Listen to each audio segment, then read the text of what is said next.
yan guys, no, for the meantime muna, dito muna namin kahit ito guys, kahit dito muna namin ilagay, no. Ay nako, problema talaga sa mga kabataan natin ngayon. Ito yung mga plano ng mga bataan. Kala ko dito tol is okay dito sa lugar mo, may mga addict pala, no. Kahit saan talaga dito sa Mindanao, no? Kahit sa Manila guys, no, maraming addict. Pati din dito sa Mindanao, medyo may mga addict din. Lakas na po yung ulan. So ngayon mga tol, ito po yung request nyo na kailangan natin ma-update. So medyo natagalan po tayo sa pag-update mga tol dahil umuwi kasi ako doon sa lugar namin. So nandito po yung mga bata, no. Gusto sana kaming umuwi doon sa Inla Jerome pero naabutan kami ng ulan. Medyo natagalan pa ba. Yan, pasok tayo. Ito yung mga bata guys, no. Itong isa guys, itong bata na to, itong isa yung nakapurong guys. Hindi ba ito mga kuantol? Hindi. Ay, kamaki yung naibangag. Dili pa naman kuan. Hindi to? Dili pa. Itong isa guys, no, itong nakapurong guys, sabi niya na hindi daw niya ipakita yung mukha niya kasi nahiya siya sa camera kaya nagpurong siya guys. So itong isa, ayan, nagtalo. Tinatanong natin kanina na hindi naman sila sumasagot. So hindi natin alam kung ano talaga yung mga dapat mga plano. Saan kaya natin to dalhin tol? Kaya natin to mabubuhay? Kaya siguro. Ha? Kaya siguro. Kaya natin to, buhayin natin to. Umiiyak yung maliit kanina. Umiiyak. Broken family daw sabi ng nakausap ko kanina. Broken family? Oo. Yung kanyang mama pumunta ng ibang bansa. Totoo yun dong, pumunta sa ibang bansa dong? Kila edad ni mo? Kining gamay. Kila edad ni mo? Ha? 8. Unya, nag-eskwela pa ka? Ano sa grade ni mo? 3. Ano? Grade 3? Kining isa? Sa grade ni mo daw? Grade 5? Kung naabot man mo dito Malayo kayo. Wala mo bukbok dito? Bukbok. Uy. Nagutman mo dito eh. Kaila to yung mga katong mga addict dito? Oh, lagi ni tol. Manang katong na ay mga kuan dia yung mga anak to no, gamay pa man to. Gamay pa. Pila pa to edad to? Mag 2 anyos pa. Mag 2 anyos. Katong na ay mga lalong-lalo na yung mga estudyante, no. Please mga tol, mga viewers natin, alagaan nyo yung mga anak nyo para ano talaga ba, para hindi madala sa mga drug addict yung tinatawag na pagtitripan. Marami yan. Mga ganitong edad dapat kung pwede lang sunduin talaga pag uwi. Gani kung kuan jod, kung naamoy, di ba, kung meron kayong mga anak mga tol, kailangan talaga na i-update nyo kung anong oras ba kapag alas 4 na ng hapon, kailangan nyo talaga ganitong edad mga tol, no. Gusto pagtripan sa mga addict dito sa lugar nila Jerome. Dali lang talaga. So madali lang siguro, may siguro pinakain siguro to sila. Ano kayang nakain itong mga bata na ito na bakit sila sumama sa mga addict? So ano yung pinakain nyo doon? Ha? Wala. Uy, may tagibalik na untang death penalty tol, no? Gani kay manakpan to ba? Mga death penalty tol ba kung kinsa to mga addict bitaw tol, dapat parusahan yun. Dapat ibalik yun ang mga kuan ba, ang death penalty, patakaran no. And mga tol, sang-ayon ba kayo na sa mga ano gumagawa ng masama, ibalik yung death penalty? Makabawi, makabalos. Oh, Grabe lang itong buhat eh. di sana to mali kasi itong ginagawa.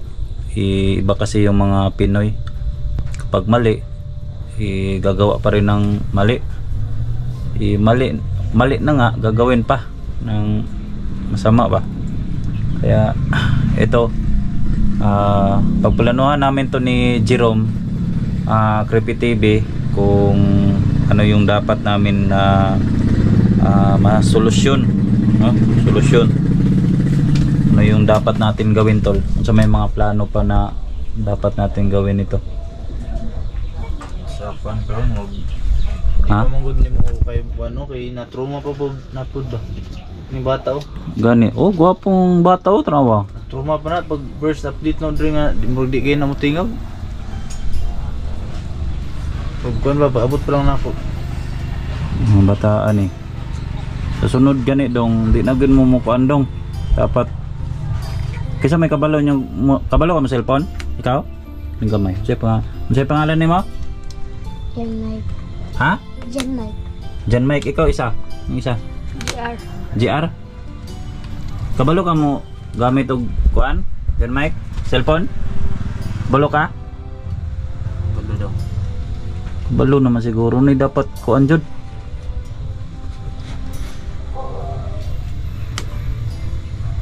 Nya ikaw, kabalo na po ka. Dapat sa sunod yun, kuan jud mo. Ay gyud patakag sabay sa mga wag gyud ninyo na ilhan ba? Pwede lang kung pag uli gid so din na magkuan kay daghan gi katuyok nga dautan ay. Gani kung uli gyud, dili gyud sa ano ba. So dito muna namin ilagay mga tol. Pagplanuhan namin to ni Jerome kung ano yung dapat natin gawin tol. Siguro mamaya siguro mga tol no, maghanap tayo ng pwede natin makakain sa kanila tol. Ha? Mamaya no. Kahit kunti lang. No? Sila magutom. Ito mga tol, ngayong Dito muna namin. alas 5 pa man yata, alas 6. Alas 6 siguro karon tol? Alas 6 na. Alas 6 no. So gagawa kami ng plano ni Jerome siguro Para makakain ito. anong dapat natin gawin tol. Maghanap siguro kami ng pwede namin to mapakain namin, no? Itong mga bata, alagaan namin to hanggat kaya namin mga tol, itong mga bata na ito kasi yun na nga, napariwara at sumama sa mga adik. So ito guys, ilang taon pa to? 8 years old. Piling isa tol? Pila ka edad mo ng isa? 11. 11. 11. Bata pa kayo eh. Bata pa kayo. Pwede pa mo eskwela.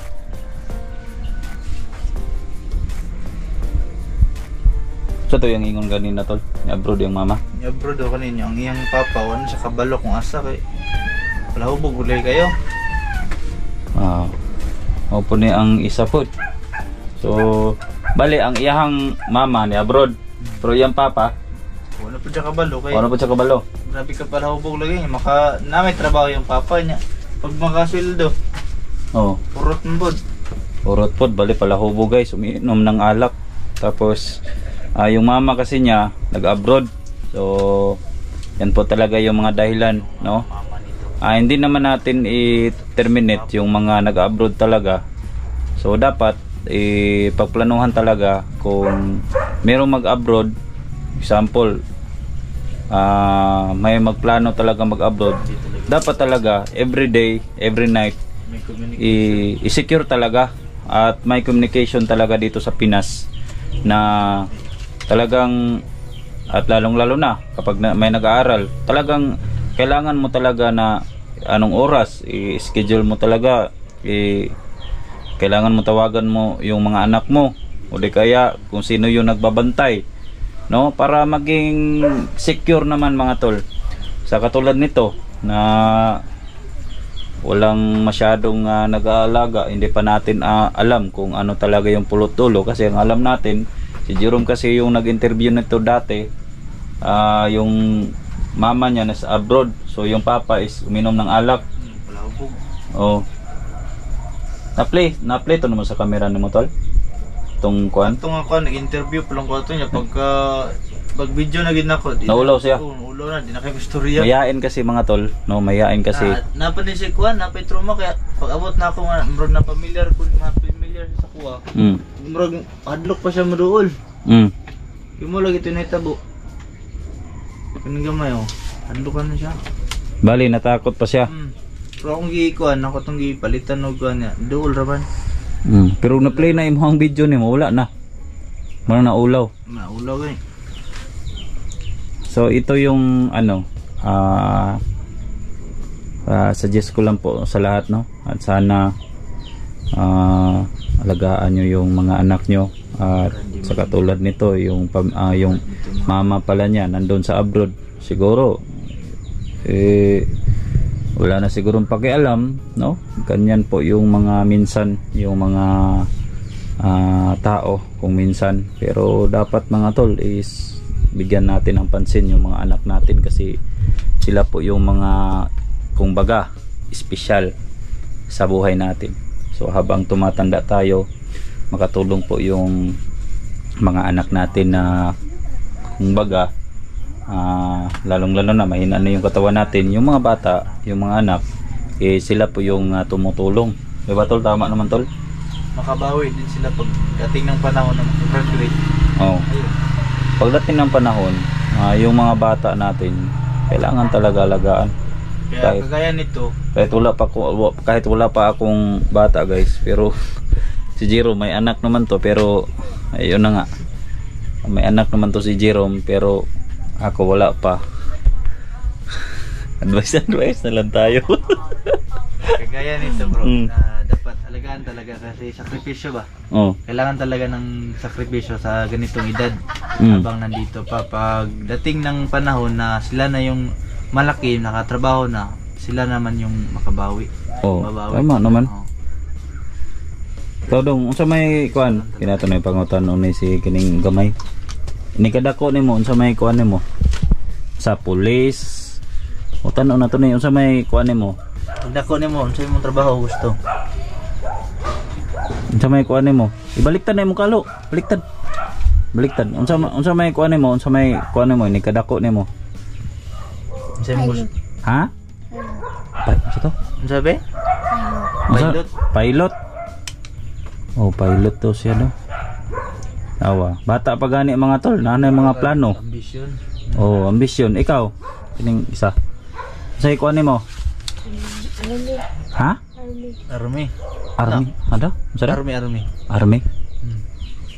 May mga plano to mga bata na to. Sayang ba? May mga kabataan ngayon kaya iniwanan sa kanilang pamilya. So yung mga anak is nagdudruga na lang kasi hindi na nila alam tol kung ano yung gagawin. Pabayaan na talaga. Pabayaan na talaga. Kaya andito sa Pinas natin mga tol, may mga bata talaga na pinabayaan nila. Yung iba tol, nakita ko sa social media tol, tinapon. Tinapon. Kawawa yung mga bata. Tinapon yung mga bata kasi hindi nila tanggap ba? Yung baby pa talaga. Baby, tinapon. Yung iba, pagkatapos ng mga anak is isulod na sa silupin, tapos halos makita natin sa social media, doon makita sa aminteryo. Hindi na alam, paglaki nun, yun pa yung bubuhay sa kanila. Alam nyo mga tol, ang kabataan kasi, sila po yung kumbaga tumulong pagdating sa panahon. Kung okay lang yung pag-aalaga natin sa kanila, pero worse naman po yung pag-aalaga natin sa kanila, ano na kasi sila iba na kasi yung generation natin ngayon. Kapag marunong ka mag-alaga, talagang kung meron kang tinanim, sa mga anak mo na kabutihan, mag-ani ka din ng kabutihan darating yung panahon, di ba tol? Ito si Jiro mga tol, mapalangga talaga to sa kanyang asawa at saka sa kanyang anak. Believe ko talaga nito mga tol. So wala pa man ako mga tol, so wala pa talaga ako mga tol, no? Pero sige lang, okay lang, no? Okay lang po yun mga tol, at least may mga plano tayo sa buhay. Tol, no? Tama naman tol? Kahit malapit na tayo mag-30 tol.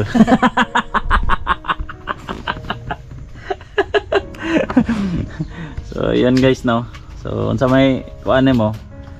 Unsa may hilig ano yung mga dulaan? Sa hilig nyo nga dulaan? Idula ba mo? Nagadula ba ni? Sa hilig ninyo? Ay gamay, unsa man nimo? Siguro kaning eroplano siguro niya kay pilot man. Lagi. Yan guys, no, for the meantime muna, dito muna namin kahit ito guys, kahit dito muna namin ilagay, no. Ay nako, problema talaga sa mga kabataan natin ngayon. Ito yung mga plano ng mga bataan eh. Ano po yung plano? Pilot, army. Akala ko dito tol is okay dito sa lugar mo. May mga addict pala, no. Kahit saan talaga dito sa Mindanao, no? Saan? Hindi lang natin alam. Kahit sa Manila guys, no, maraming addict. Pati din dito sa Mindanao, medyo may mga addict din. So kahit saan talaga may mga addict talaga, nalulung sa mga droga, kaya pinagtripan yung mga kabataan. So kung pwede natin alagaan hanggang kaya alagaan natin para malayo sila sa mga barkada na yung alagaan natin to. Di na madala sa mga barkada nga dautan, no? Loy kayo eh. Nindot yung mga pangandoy. Nindot yung mga pangandoy. So yan mga tol, no. Ito yung mga bata kasi marami nag-request na kailangan natin i-update. So ito mga bata mga tol, no. At sana ano namin to. Kanina pala nag-ano kami sa to coordinate sa barangay saka sa mga police. Nag-coordinate na po kami ni Jerome. So at saka sa DSWD, may response naman sila mga tol. Pero yung ginagawa namin, nag-report lang sa kanila ganito ganyan yung mga pangyayari tol. Kanina tol, no? Anong oras yung mga umaga ba yun? Anong oras yun? Malapit na magtanghali. Malapit na na-report namin to. Tapos yung response nila is gusto sana sa DSWD na anong tawag dito? Kwao nila kasi. Kwao nila i-turnover daw natin sa kailangan daw to i-turnover. Pero para sa akin mga tol,